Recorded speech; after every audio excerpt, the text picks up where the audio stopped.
The night was cold on the edge of the colony world. The human outpost stood against the silence of endless desert plains. Its metal walls glowed faintly under the light of 2 moons. Inside, soldiers rested with their rifles beside them. The war had made everyone alert. No one trusted the quiet. Then it happened. A blinding streak crossed the sky. A pod of burning metal tore through the upper clouds. Sirens screamed across the base. Soldiers jumped to their feet and rushed outside. The desert floor shook as the pod hit the ground with a deafening roar. Smoke rose like a tower into the night sky. Orders echoed through the comms. Secure the crash site. Move now. The soldiers moved quickly, boots sinking into sand. Their weapons pointed forward as they circled the wreck. The metal shell hissed with heat. Sparks spat from broken panels. Slowly, with great caution, one of the soldiers pulled the emergency latch. The pod opened with a heavy groan. Inside was not a bomb. Not a weapon. It was a girl. She was small, fragile, and covered in thin clothes that had been torn by fire. Her skin was pale silver, her hair a faint blue that shimmered in the smoke. Her eyes, wide and glowing softly, darted around in fear. She tried to stand but collapsed onto her knees. The soldiers froze in shock. Someone whispered, "Alien!" The words spread through the group like fire. Every rifle tightened in aim. Every breath grew heavy. The girl raised her hands slowly, trembling as if even the air would crush her. She did not speak. She only looked at them with silent terror. Then came Commander Elias. He stepped forward, his heavy coat brushing against the wind. His face was calm, but his eyes were sharp. He looked into the pod, then at the soldiers surrounding it. "Lower your weapons," he ordered. The soldiers hesitated. Some obeyed, some did not. Suspicion was carved into every line of their faces. To them, she was not a girl. She was a threat. A spy. A piece of the enemy. One soldier muttered, "Sir, what if she carries something? What if she is the weapon?"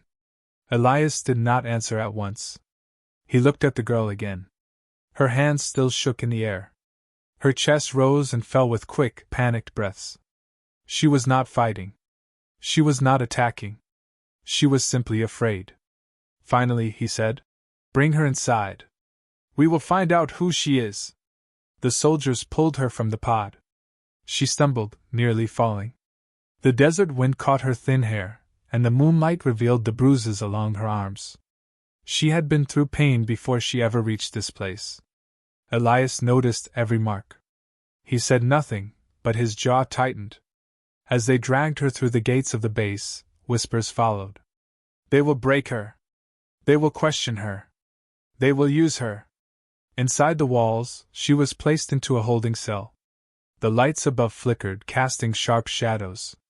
The soldiers stood outside, staring at her as if she were a beast in a cage. She curled against the wall, pulling her knees to her chest. Her glowing eyes watched them with silent fear. High command arrived soon after. Generals and officers gathered in the room above her cell. Their voices carried through the air vents. Elias stood among them. "She is valuable," one officer said. "An alien girl. We can use her. She may have knowledge of their fleets," another added. "Their codes. Their weapons. If she resists, we force her. She is not human. She is a tool." Elias listened without speaking. His gaze stayed on the girl below. She was shaking. She looked less like a weapon and more like a child lost in the wrong world. The officers argued on. Some demanded interrogation. Others called for experiments. None of them saw her as living. None of them saw her as someone who felt pain. But Elias saw something else. When the meeting ended, he walked past her cell. She lifted her head. For the first time, their eyes met. Her gaze was not sharp. It was not hateful. It was not powerful. It was only afraid. In that single moment, something shifted in his heart. He did not see an enemy. He did not see a tool for war. He saw someone who needed safety. Someone who needed a home. The colony was filled with whispers and suspicion, but Elias knew that history had already begun to turn. Humanity expected him to break her, to use her, to turn her into another piece of war. But he already felt the seed of another choice. Morning came to the colony base, but the air was heavy. Soldiers moved quickly through the metal halls, their boots echoing against the steel floor. Whispers followed wherever they walked. Everyone had heard the same news. An alien girl had been captured, and Commander Elias had brought her in alive. The generals wasted no time. A council was called. The room was wide and cold, with screens covering the walls. Maps of battlefields glowed in red and blue. Every officer wore the same hard expression. War had shaped them. Compassion was not welcome here. The girl sat below them in her cell, small and silent. From above, through the thick glass, the council watched her. She sat in the corner with her knees pulled close, her eyes lowered. She looked fragile. But no one in that room saw fragility. They saw opportunity. The highest-ranking general, a man named Rourke, slammed his hand against the table. "This is our chance," he declared. "She is the enemy's child. Do you know what she carries in her head? Codes. Plans. Weaknesses. She can help us end this war." A younger officer leaned forward. "And if she does not speak willingly, we make her speak." The room filled with nods. The words were cruel, but no one flinched. To them, cruelty was survival. Commander Elias stood at the far end of the table. He did not speak at first. His eyes stayed on the girl through the glass below. She sat still, her glowing eyes staring at the floor, as if she could already hear every word being spoken about her. Finally, Elias broke his silence. "She is not a soldier," he said. "Look at her. She is terrified. You call her a weapon, but she has no weapon. She is only a girl." General Rourke's face darkened. His voice cut sharp. "Do not be fooled by her appearance, Commander. That is how they trick us. Their people would sacrifice a child if it meant destroying us. Do not let your heart blind you." Another officer added quickly, "Elias, you brought her here alive. That was your duty. But do not forget what comes next. Your orders are clear. She is to be interrogated by any means necessary. That is not a request. That is command." The words struck like a hammer. A silence followed. Every eye turned to Elias. He gave no answer, only a long breath that escaped through clenched teeth. Below, the girl lifted her head. Her eyes glowed faintly in the dim light, and for a moment, they locked with his. It was as if she knew his fate was being decided with hers. The meeting ended with sharp voices and final orders. "Break her if you must. Use her if you can. She belongs to the war now." When the council left, Elias remained behind. He walked down the narrow stairs into the holding level. The guards at the cell door stiffened but did not stop him. With a swipe of his card, the door opened. The girl flinched at the sound, pressing herself against the wall. Her hands shook. Elias stepped inside slowly, his boots heavy against the floor. He did not reach for her. He only spoke, his voice low and steady. "They want to use you," he said. "They think you are nothing but a weapon." Her eyes flickered with fear. She tried to form words, but her throat shook too much to speak. Finally, she whispered in broken English, "Please, not a cage." Those words froze him where he stood. They were not the words of an enemy. They were not the words of a spy. They were the words of someone who only wanted freedom. He looked at her closely now. Her skin bore marks of old bruises. Her thin frame showed hunger.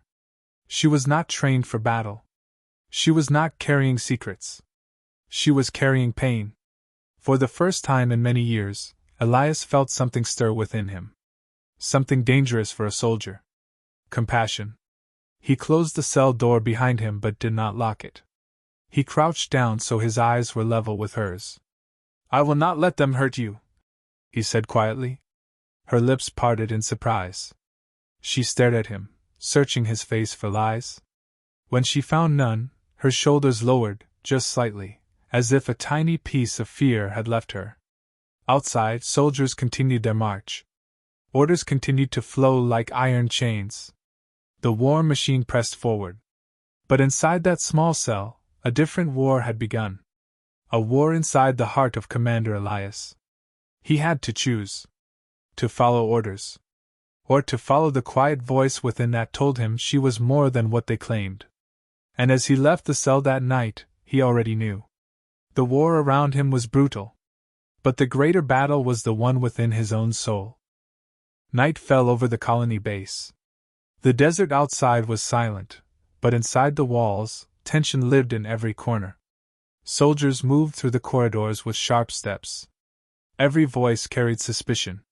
The alien girl was not just a prisoner now. She was a storm waiting to break. Commander Elias sat alone in his quarters. The room was dim, lit only by a small lamp on the steel desk. Reports lay spread across the table. Orders were written in bold letters. Interrogate. Extract. Use. The words burned like fire in his eyes. He leaned back in his chair, hands pressed against his face. For years, Elias had followed orders without question. He had built his life on loyalty, discipline, and obedience. But now, for the first time, he felt the weight of disobedience pressing against his chest. Her words haunted him. Please, not a cage. They echoed in the silence of his room, cutting deeper than any command. He rose to his feet and walked out. His boots carried him down the dark hallways until he reached the holding level. 2 guards stood outside the cell, rifles in hand. They saluted him, then stepped aside when he approached. Elias entered the cell. The girl was curled in the corner, her arms wrapped tightly around her knees. She looked up when the door opened. Her eyes glowed faintly, soft and fragile in the shadows. She did not speak at first. She only watched him, as if waiting to learn if he was her enemy or her protector. Elias crouched down to her level. His voice was low and steady. They want answers from you. They will not stop until they break you. But I will not let them do that. Her lips trembled. She whispered, Why? It was a question filled with fear and confusion. In her world, kindness was rare. Mercy was dangerous. She could not understand why a human officer would show her either. Elias searched for an answer but found none that sounded right. Finally, he said, Because you are not my enemy. You are not a weapon. You are a girl who deserves more than chains. For the first time, her eyes softened. She did not smile, but something inside her changed. The walls of fear around her cracked just enough for hope to shine through. Elias reached into his coat and pulled out a small piece of bread he had taken from the mess hall. He held it out to her. At first, she hesitated, her hands trembling. Then, slowly, she took it. She ate in silence, each bite small and careful, as if she was afraid it would be taken from her. He watched her quietly. Each bite she took only deepened his decision. When she finished, she looked at him again. Her voice was weak but clear. Safe with you? The words pierced through the air like a blade. Elias felt his throat tighten. He nodded once. Yes. Safe with me. The silence that followed was heavy. It was not the silence of fear this time. It was the silence of trust, fragile and new. Elias stood. His mind was no longer uncertain. The choice was made, even if it would destroy him. He would not let her be used. He would not let her become another piece of the war. He walked to the cell door and unlocked the restraints that bound her wrists. The chains fell to the floor with a sharp clang. She gasped softly, staring at her freed hands as if she could not believe it was real. Elias spoke again, his tone firm now. I cannot promise this will be easy. But I promise you will not be a tool for them. Not while I breathe. Her eyes filled with tears that did not fall. She pressed her hands together, whispering words in her own language. Elias could not understand them, but he did not need to. He knew they were words of gratitude, words of fragile hope. He stepped back and let her rest. When he closed the cell door, he did not lock it. He left it open just enough for her to see that she was not a prisoner anymore. As he walked back to his quarters, his chest felt heavier, but his heart felt strangely lighter. He knew what would come. Suspicion. Betrayal. Punishment. The military did not forgive disobedience. But none of it mattered. Because tonight, Elias had made a silent decision. A decision that would change everything. The following days passed with a heavy silence across the colony base. The soldiers continued their drills. Orders came and went like clockwork. The war machine moved forward as it always had. But beneath that rhythm, something dangerous was growing in secret. Commander Elias had made his choice. And now, he had to live with it. Each night, when the halls grew quiet and the lights dimmed, he walked back to the holding level. The guards grew used to his presence, believing he was carrying out orders. They never questioned why he stayed so long inside. They never saw the truth. Inside the cell, things had changed. The girl no longer sat trembling in the corner. She no longer flinched when he entered. Instead, she waited. Her glowing eyes followed him with trust that grew stronger each night. Elias brought her small pieces of food, hidden under his coat. Bread. Fruit. Once even a small piece of chocolate.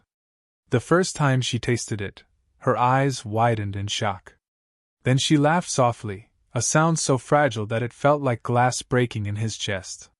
It was the first time he had ever heard her laugh. Soon, he began teaching her words. Simple ones at first. Water. Food. Safe. She repeated them carefully, her voice soft but determined. He pointed to himself and said, Elias. After a pause, she pointed back at him and whispered, Protector. The word struck him harder than any title he had ever earned. Protector. Not commander. Not soldier. Protector. Her progress was slow, but every new word she learned pulled her further away from fear and closer to hope. And Elias, who had seen nothing but blood and steel for years, began to feel something he thought he had lost forever. Humanity. One night, he made a bold choice. Instead of leaving her in the cold cell, he led her quietly through the shadows of the base to his own quarters. She hesitated at first, afraid of being seen, but he reassured her with a hand gesture and a calm whisper. Safe. With me. His quarters were small and plain. A steel bed. A desk covered in files. A single lamp casting warm light across the walls. To him, it was nothing. To her, it was a palace compared to the cage she had known. When she touched the blanket on the bed, her hands trembled. She turned to him as if asking permission. He nodded once. Slowly she lay down, her eyes closing for the first time without fear of chains. Elias sat at the desk and watched her breathe.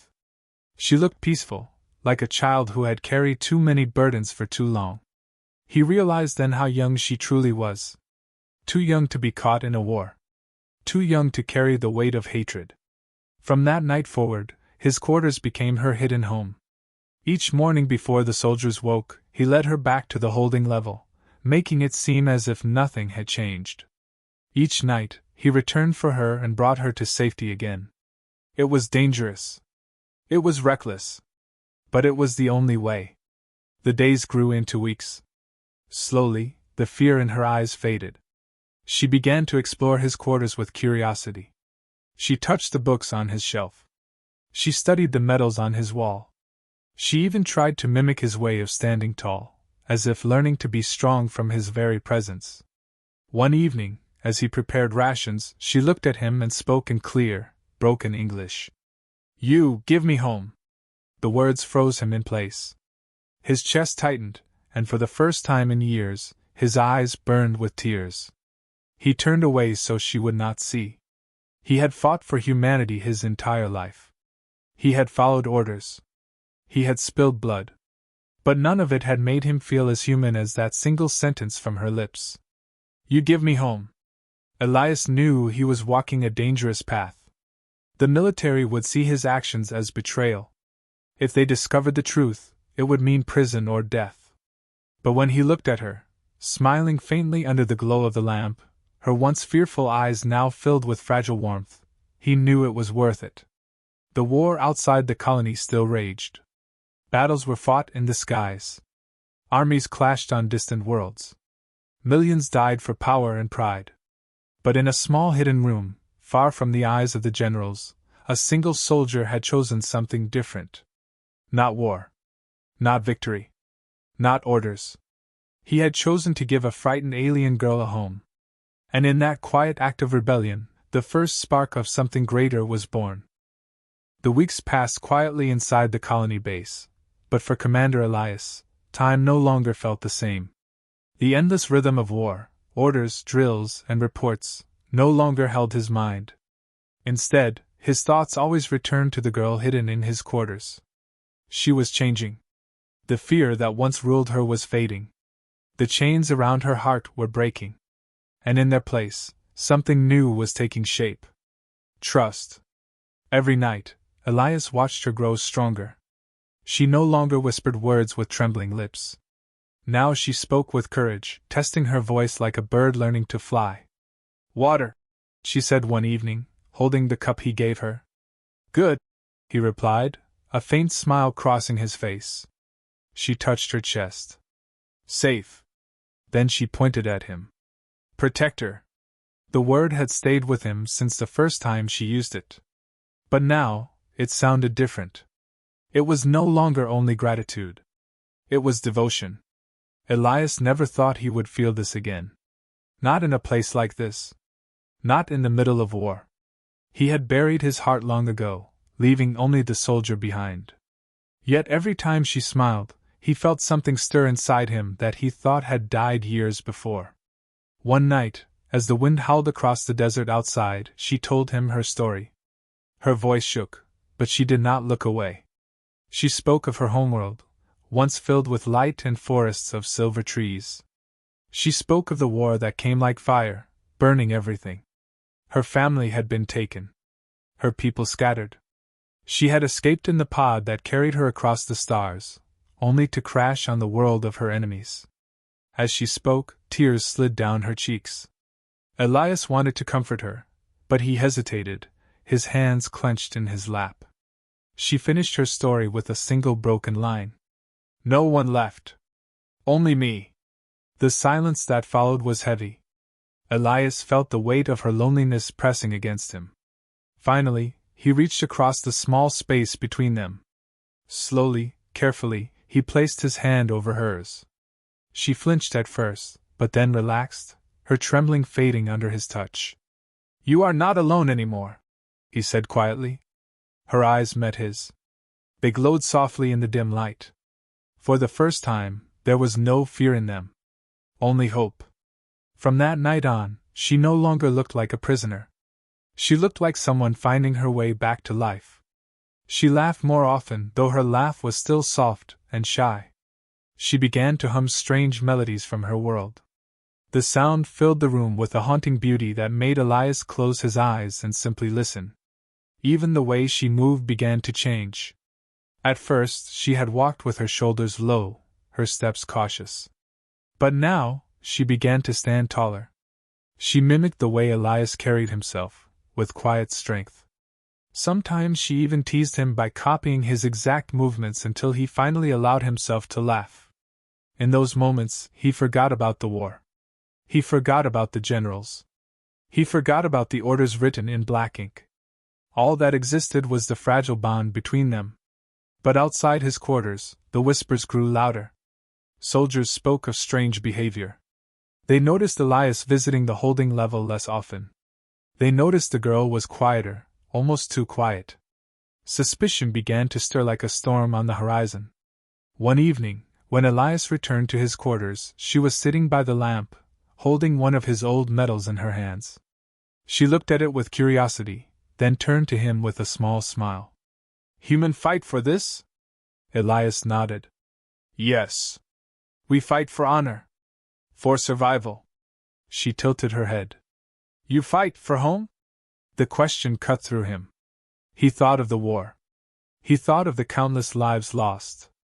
And then he thought of her, sitting there in his room, calling him protector.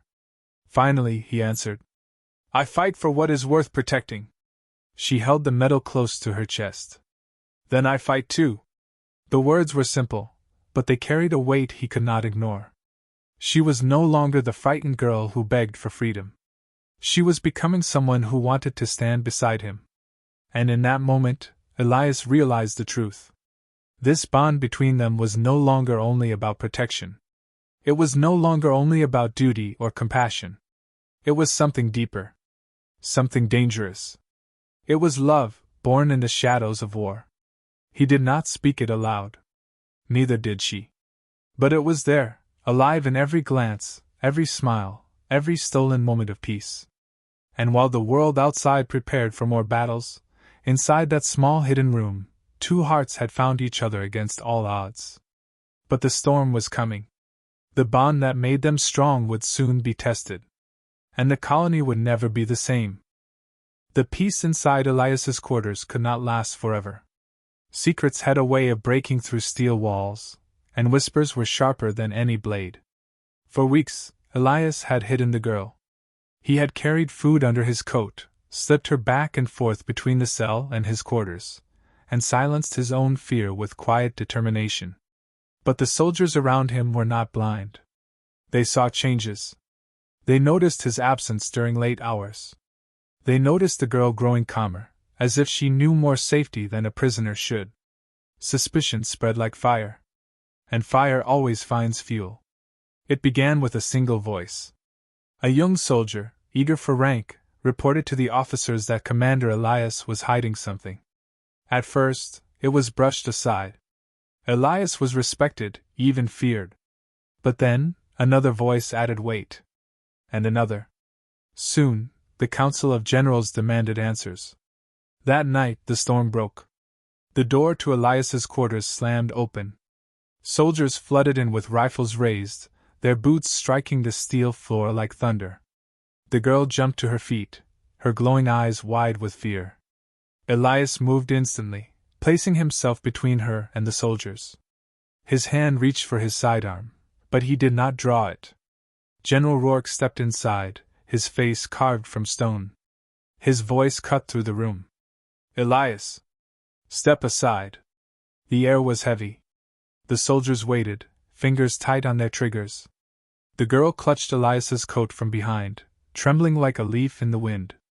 Elias stood tall. His voice was calm, but his eyes burned. She is not your prisoner anymore.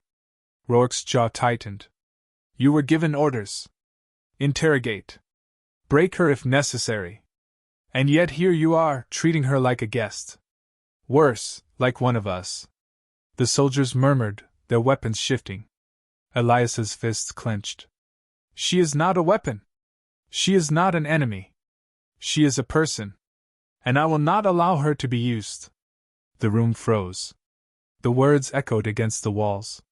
One soldier shouted, Traitor! The rifles lifted higher. The girl pressed closer against Elias, her breath quick and uneven. Rourke raised a hand, silencing the room. His eyes locked on Elias. You think compassion will win this war? You think mercy will save our people? You are weak. And weakness is death. Elias stepped forward, closing the distance between them. His voice dropped lower, but every word carried iron. No. What kills us is forgetting who we are. What kills us is becoming monsters in the name of survival. She is proof that there is another way. The tension snapped like a wire pulled too tight. Some soldiers hesitated, lowering their rifles slightly. Others kept their aim steady, anger burning in their eyes. The girl, desperate and trembling, finally spoke. Her voice was broken but clear. Please, not Cage. The sound of her words struck the room harder than any weapon. For a moment, silence ruled. The soldiers looked at her with shock. The aliens spoke their tongue, and in that fragile voice was no hatred, no threat, only fear. But General Rourke's heart was iron. He sneered. Enough. Take her. The soldiers stepped forward. Elias's hand went to his weapon. He drew it in one sharp motion. The room froze again, this time in deadly silence. The girl gasped. Elias's voice thundered across the quarters. No one touches her. Every soldier stared at him in disbelief. A commander, turning his gun on his own. It was betrayal in the eyes of the military. But in his eyes, it was loyalty to something greater. For a long moment, the room balanced on the edge of violence. The hum of the desert wind outside seemed to hold its breath. Then Rourke spat the words like venom. You have chosen her over your people. You are finished, Elias. Do you hear me? Finished. Elias did not flinch. His weapon stayed steady. No. I have chosen what it means to be human. If protecting her means standing against you, then so be it. The soldiers did not move. Some lowered their rifles completely. Others looked at Rourke, uncertain. Divisions spread through the room like cracks in glass. Behind Elias, the girl clutched his arm. Her fear was still there, but for the first time, it was joined by something else. Faith. The night that began in silence ended in chaos. Soldiers argued. Orders clashed. And in the center of it all stood Elias, his weapon raised, his choice clear. The betrayal was no longer a whisper. It was alive. And the colony would never be the same again. The colony was no longer quiet. The storm that had started inside Elias's quarters spread across the base like fire racing through dry grass. Soldiers argued in the mess hall. Officers whispered in the corridors. Rumors clashed with orders until no one knew what to believe. At the center of it all stood Commander Elias, the man who had defied the generals and raised his weapon against his own. The girl never left his side now. She stayed close, her glowing eyes watching every movement, her steps quick to follow him through the shadows. Some soldiers glared at her with hatred. Others avoided her gaze, unsure of their own feelings. But she no longer trembled. She walked with her head held higher, as if his courage had passed into her. General Rourke did not wait long. The council called for a trial at dawn. The chamber was filled with officers, soldiers, and whispers that never seemed to stop. Elias was brought before them, his hands bound in steel cuffs. The girl was forced into a separate cage, her face pale but her eyes unbroken. The council spoke in harsh voices. Commander Elias, you stand accused of betrayal. You disobeyed orders. You sheltered the enemy. You endangered the colony. What do you have to say for yourself? The room was silent. All eyes turned to him. Elias rose to his full height, his voice steady, carrying across the chamber. I protected her because she is not the enemy. She is not a weapon. She is not a tool for your war. She is a person. And she deserves a home, not chains. Gasps echoed through the room. Some soldiers shifted uncomfortably. Others clenched their fists. Rourke slammed his hand on the table. Weak words from a weak man. You would risk all of humanity for one alien girl? Elias's voice grew sharper. No. I risked everything to remember what humanity means. If we cannot show mercy, if we cannot give kindness, then what are we fighting for? The girl pressed against the bars of her cage. Her lips trembled, but her eyes shone with pride. She whispered, Protect her. The word carried through the silence like a spark in dry wood. For the first time, the soldiers began to argue openly. Some shouted that Elias was a traitor. Others shouted that he was right. The chamber filled with noise until the walls themselves seemed to shake. Then Rourke stood, his face red with fury. Enough! This ends now. Execute them both. The order struck like thunder. Soldiers raised their rifles. The girl gasped, clutching the bars. Elias closed his eyes for a brief moment, then opened them with fire burning inside. Then history will remember you as the monsters who killed a child to win a war, he said. His voice cut through the chaos like a blade. The rifles did not fire. Hands shook. Hearts wavered. Soldiers looked at each other, uncertain. The silence grew heavier with every second.